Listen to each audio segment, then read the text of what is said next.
Hi everybody, Lorina Quigley here, your mystical ex-Mormon. I just wanted to share a story today. I have a hair right here, it's driving me nuts. Wanted to share a story today. But first, it has been a while since I've been making videos. I did some remote viewing workshops, pretty hardcore ones, like 9 to 5 kind of workshops, like all day for a couple of days. And also I was teaching Mariel, which is Mariel energy healing, which is takes a lot of work and a lot of energy. so I had to give myself some time to just kind of rest and recover from doing all that work. And anyway, so I wanted to share this interesting experience that I had meditating. So this is right after the election. And I think that everybody was kind of suffering from election burnout because we were being hit with so much energy. It's just static, noise, angst in the air. And if you're sensitive, you're going to feel it. You're going to not know where it's coming from. And it was not an enjoyable time. This is probably a couple days after that. And I was exhausted from it all because I'm sensitive and I could feel it. And I tried really hard to stay out of that craziness and like deliberately.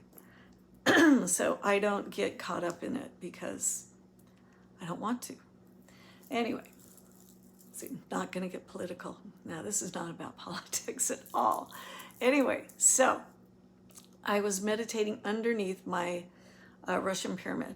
Russian pyramid has very specific angles. They're supposed to be really good for consciousness, like healing, for like raising the vibration of yourself, who's sitting underneath there, food, water, medications, all sorts of things if you put it underneath the pyramid. And it does have a capstone.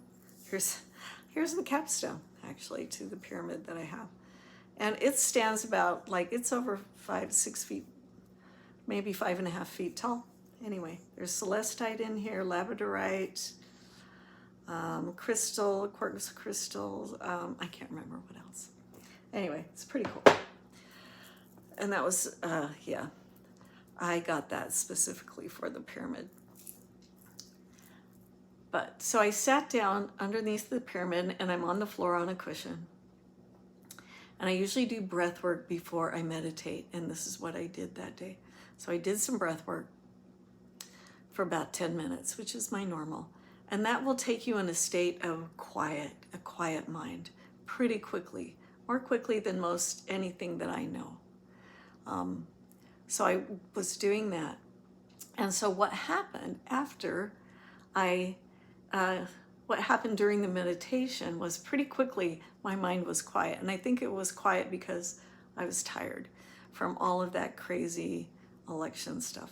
So it was pretty easy to go there, to this quiet mind. And all of a sudden I popped into this space where, like, the no mind. I popped into no mind, as in the no thing. So you could call it the 0 point field or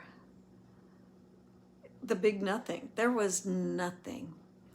And I have been in this place a couple of times, but not a lot.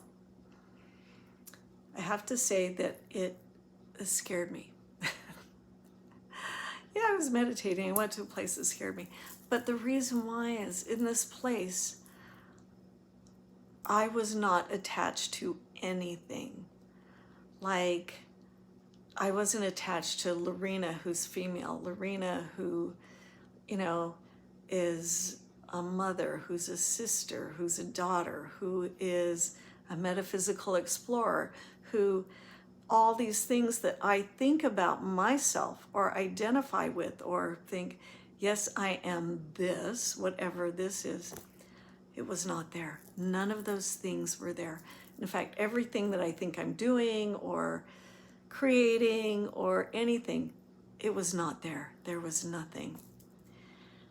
And in that place, I think it scared me because in that place, and I don't know who I am, then who am I? And I remember my mind trying to jump in and trying to attach to these things that I think I am. But in this space, I don't have to do that, or didn't have to do that. And that we're so used to identifying who we are and who we think we are, that was my experience of like, oh no, if I'm not this, then who am I? And so I was disattached from everything. And it was almost like I could see almost like this wheel of possibilities, or who I think I am, or who I may want to be, or who I was, and all these little like digits of information or thoughts that is around me that I could actually move. And it felt like it was in this way and not this way, this way. I could move it and go, okay, what do I want? What do I want to attach to and believe and bring in to this lifetime and even now? Just an interesting experience. So, and what that taught me, it was very thought-provoking. It did scare me because who am I? I mean, I had a moment of like, oh no, am I crazy? Because I'm not attached to anything, so who am I? And this almost, and when I say crazy, I mean like a little moment of panic, like, because we really think we are so many things, that to have that experience is really interesting and kind of crazy. But it's very thought-provoking, because who do we think we are? And we are these things when we live this life in this reality. Yes, I do this for a living, and this, so I call myself this, so whatever it is. Like a healer, a psychic, a medium, an explorer. Like I used to be a hairstylist. So all of these things, who are we? And how can I attach to those things and live that and walk that path? But you're also none of those those. Wow, that's funny. I just felt energy on the back of my head as I said that. You, in a sense, you are those things, but you are not those things, because, and I have done a group meditation where I led people through this. I've done it several times, where you think about the thing you are, like you're a brother or you're a sister, and then you go, let that go. Let that go, because you are. And as you let it go, because you can always bring it back, as you let it go, you're letting it go because you are more than that, and see yourself as more than that. And then the next thing, whatever that is, you are more than that. Let it go, and you are more than that. You are human. Yes, here, practically speaking, yes, but you are more than that. Let that go. Let that identity go too.